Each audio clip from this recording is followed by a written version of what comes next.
Welcome to my channel. আশা করি সবাই ভালো আছেন। তো আজকের ভিডিও টপিক হচ্ছে ঝগড়া লাগাবার একটা মন্ত্রবিদ্যা। এই নকশা দ্বারা এই কাজ করতে পারবেন। যে কারোর মধ্যে ঝগড়া লাগাতে পারবেন, সেটা স্বামী স্ত্রী, প্রেমিক প্রেমিকা, বয়ফ্রেন্ড গার্লফ্রেন্ড, দুই ভাইয়ের মধ্যে বা যাকে খুশি তাদের মধ্যে আপনি ঝগড়া লাগিয়ে দিতে পারবেন শুধুমাত্র এই নকশাটা দ্বারা।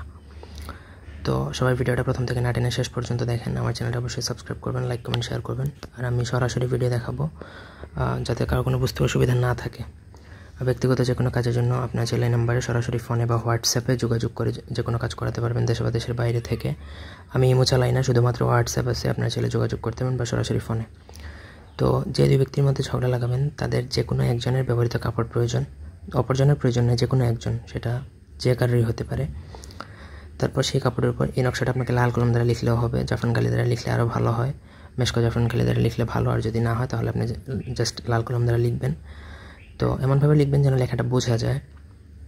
তো তারপর নকশার নিচে যে দুজনের মধ্যে আপনি ঝগড়া লাগাবেন, তাদের সে ছেলে হলে তার নাম এবং তার পিতার নাম, সে মেয়ে হলে তার নাম এবং তার মাতার নাম লিখবেন। অন্য কোনোভাবে লেখা যায় না, নিয়ম যেরকম বলছে সেরকমই। তো তারপর আপনাকে এই নকশাটা যে কাপড়ে লিখবেন, সেই কাপড়টা তাদের চলাচলের রাস্তায় পুঁতে দিতে পারেন। এটা যদি না পারেন তাহলে সেটা শ্মশানে পুঁতে দিতে হবে। আর যদি শ্মশানে পুঁততে না পারেন তাহলে 3 রাস্তার মুখে আপনি রাত্রে 12টার পরে যেয়ে সেই কাপড়টা জ্বালিয়ে দিবেন। ব্যাস, আপনার কাজ শেষ, আর কিছুই করতে হবে না। তো এই ছিল আজকের ভিডিও। যদি কোনো অংশ বুঝতে অসুবিধা থাকে কমেন্ট করে জানাতে পারেন। ব্যক্তিগত যে কোনো কাজের জন্য চাইলে স্ক্রিনে দেওয়া নাম্বারে যোগাযোগ করতে পারেন। আর অন্যভাবে প্রয়োগ করবেন না। কাজের পূর্বে সর্বপ্রথম আমার অনুমতি নেবেন, তারপরে আপনারা চাইলে এটা প্রয়োগ করতে পারেন।